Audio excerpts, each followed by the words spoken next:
Working in a residential treatment center for teenage girls is a unique experience that blends the struggles of emotional trauma with moments of resilience and hope.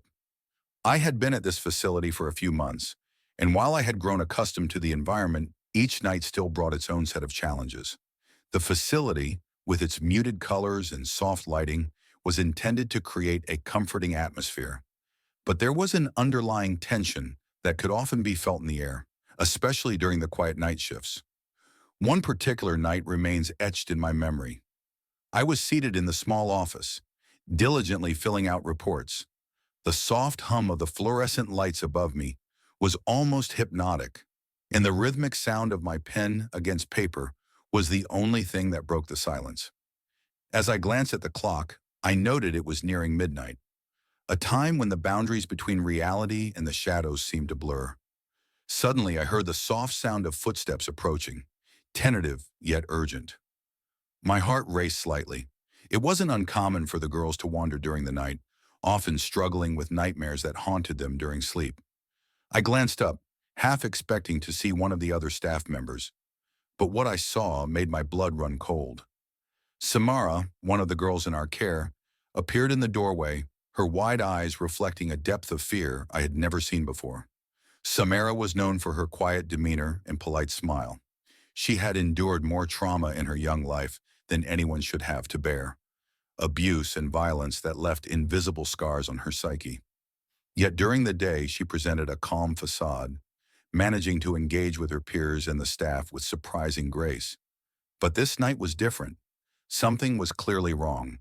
As she sleepwalked closer, her face was contorted in terror. "Please untie me," she screamed, her voice a haunting echo in the stillness of the room.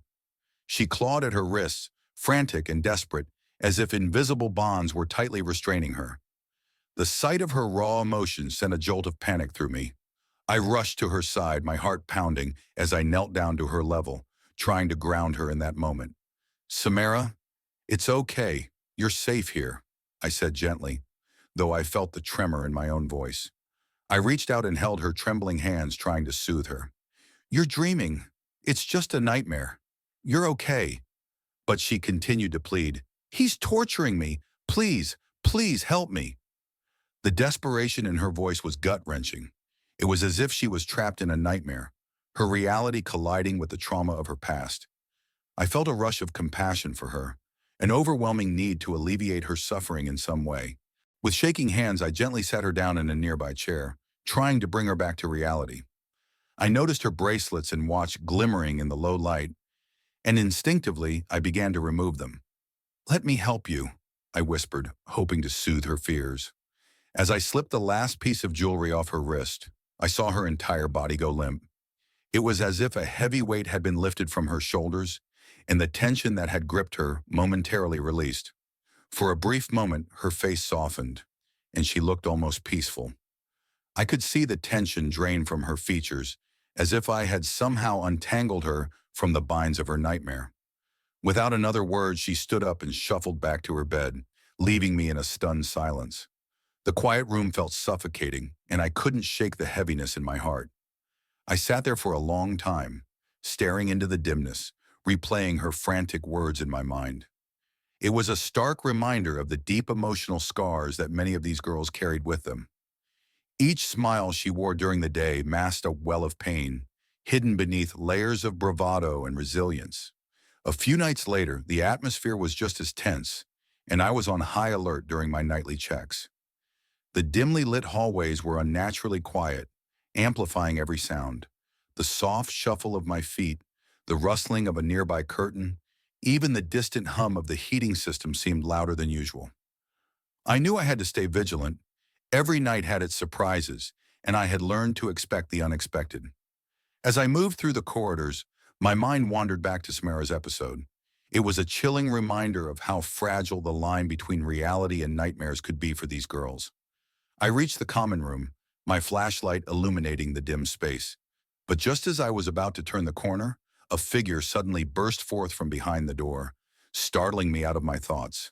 The instinct to react took over, and I screamed, a primal sound that echoed off the walls. I felt my adrenaline surge, and without thinking, I hurled my flashlight at the figure. My heart was racing as I prepared for confrontation, but as the beam of light landed, I was met not with a person, but with a floating, smiley face balloon, bobbing innocently in the air. Relief washed over me, mixed with embarrassment. The absurdity of the situation struck me. I had been ready to confront an intruder, only to be met with a child's party decoration. The balloon floated serenely, its cheerful expression standing in stark contrast to the anxiety that had gripped me moments before. I stood there for a moment, catching my breath and shaking my head in disbelief. The night had taken an unexpected turn, one that felt almost surreal in the face of everything I had witnessed. I couldn't help but chuckle nervously at myself, realizing how easily fear can morph the familiar into the frightening. Yet as I turned to continue my rounds, I couldn't shake the feeling that the night still held secrets, stories waiting to be told in the shadows.